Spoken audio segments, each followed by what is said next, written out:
So, John, just a rash of guys going on IR. We touched on Sheriff with the elbow, shoulder, Trey Quinn with the concussion, and corner Jimmy Moreland all on the IR. I mean, these bodies are stacking up on the IR at this point for the Skins. Yeah, and part of it too is because there's only a couple weeks left. Like for example, Ryan Kerrigan, he probably would have had a 3 to 4 week injury, but because of the point we're at in the season, there's no reason to keep him on the active roster. So that's a lot of what happens. Guys are going to be out for a couple weeks, and so in that case, why keep them on the roster? After you've kind of looked at the film, the All-22 and everything, are we still set that this was pretty much by far Haskins' best game? Yeah, and I haven't been able to get through all of his stuff, but I liked the whole combination of the game. I felt like he threw the ball pretty well. He executed the passing game very well. Yeah. He seemed to be more accurate. Now there are still times where you look and say, okay, you got to clean up this footwork here, and that's what they've been doing. And he knows that. They know that. That's a constant thing. But the throw to Steven Sims in the end zone was really great nice. Throw. And, yeah, I mean, really nice. So you saw a lot of stuff like that. And what I like too is they put him in a situation for most of that game where it wasn't as tendency heavy as it has been in the past. And I felt like they gave him a chance because of that. For example, on first down when you have the quarterback under center, in his previous starts, they had run the ball 83% of the time.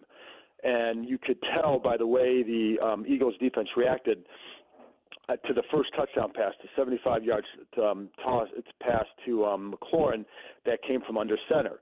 So you have Sims going into jet sweep and then you have a play fake off that. So it creates an opening over the middle, and you get guys out of position, and they're expecting run, and next thing you know, McLaurin's taking it to the house. So I felt like putting him in some of those situations and throwing like that was beneficial to him. And the quick passing game, I felt like he executed well. So I think it all added up, to being a good day, for a good step for Haskins in his development. I got to give the kid credit because, our expectations were pretty low based on all the whispers and everything we had heard, and then based on, the first few opportunities where he clearly wasn't quite ready for it. So inaccurate a month or so ago.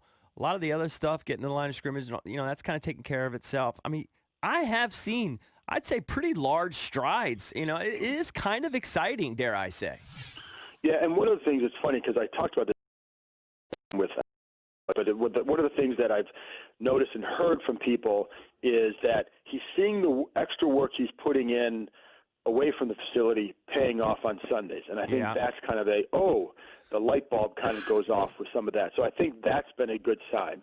And, I think one of the things, too, that like Steven Sims said after the game was that he's taking the huddle. He said he was getting on Donald Penn a couple times to get back in the huddle after some plays, that kind of thing. Right. So I think that's a good sign. So yeah, I think he's a smart, talented kid. You should see a level who was the 15th pick in the draft. You should see a level of progress here, and because if you don't, then there's a major problem. Oh yeah. But I think we all know where people want him to get to, and to get to those levels, the levels that he talks about, it takes a lot more, and I think he's starting to see some of that. And I think that's why, like the next couple of games, but also the off season will be really, really huge for him to determine which direction he's going. Will he continue in a certain direction, or will he kind of hit that plateau? Or just hit a level where it's like you're always going to be what you are. And so I think he can decide that. He is, like I said, he's smart and talented. And I think the other thing the other day too is he was using some of his checkdowns a little bit better and avoiding the sacks. I think that was a good sign too. But I think there has definitely been some progress there. Joined by John Keim, Redskins reporter for ESPN.com. Do you think there's a little bit of extra motivation for him this week with the Giants coming to town, with him being bypassed in favor of Daniel Jones by the Giants in the draft? Does he have that little extra chip this week? I think Dwayne Haskins is a pretty competitive kid. So I would say yes, he would. I think he probably always will. Just because I think that's kind of how he's wired. So I think he will. And plus, I think the other thing with this game too is the Daniel Jones factor, but also that first time it was not good. Mm-hmm. And I think it'll be him to provide a measuring stick for himself to say, okay, and he got put in that game. He wasn't ready to be playing in the game at that point, and he got put in for a couple quarters, and it just, like I said, it wasn't good. And I think this would be a chance for him to go out and show just how far he's come. John, I want to ask you, it was nice to see the three young receivers have such a big impact. We already know what McLaurin's going to do. This kid's going to be a star, or I think. But it was really good. Really nice to see Harmon get involved. And, of course, I love Sims, what he can do. But a buddy of mine who played in the league was texting me during the game. He's like, your boy's 50-50. And there's no doubt about it. He had some drops there that were annoying. Yep. I'm not willing to go there yet because it was really his first game where he was targeted in the passing game in a real way. You saw him, though, in the summer. I saw him streak down the sideline and make some big plays the 2 days we were there. Do you think that's really going to be his MO, a 50-50 guy, or was that just kind of maybe some jitters first time with a real opportunity like that?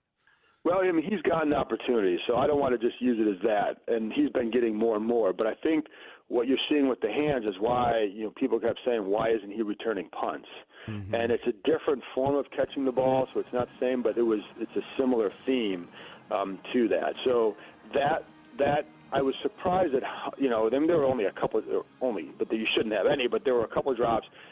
I don't know that you saw, like, every day him dropping a lot of passes, but that was one thing that you'd see a little bit more. What I would hear about him, which held him back, would be, needing to pick up the offense better. Mm-hmm. And so more so than the hands, but that did give me some pause the other day as well. Yeah. And, because especially because, like, both throws were really good throws, too. Yeah. I mean, there's been, Haskins, ever since that Detroit game, he's been a lot more on target, and not everything hasn't been perfect, but he's been a lot more on target. Markedly better. And, markedly. And listen, this is more of what you saw in college, where you'd see some stuff that needs to be cleaned up, but then also some really good throws.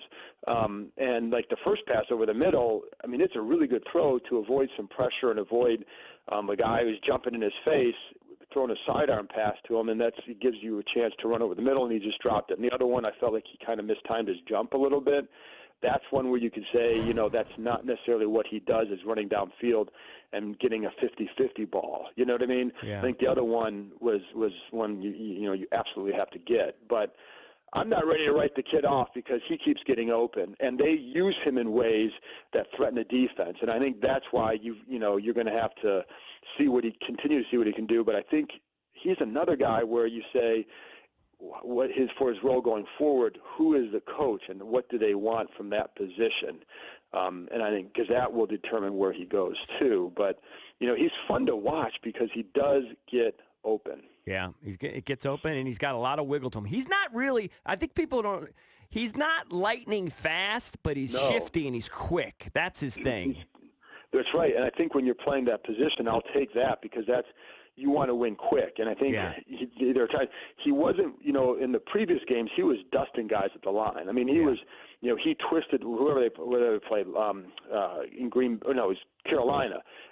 Basically left a guy on the ground with one of his moves. Right. You're seeing that. So, but again, I like him as a weapon too, because on that jet action, you have to honor him. Yeah. And whether it's he's getting a pass or run or whatever, you have to honor that. And it hasn't always been the case here with that action.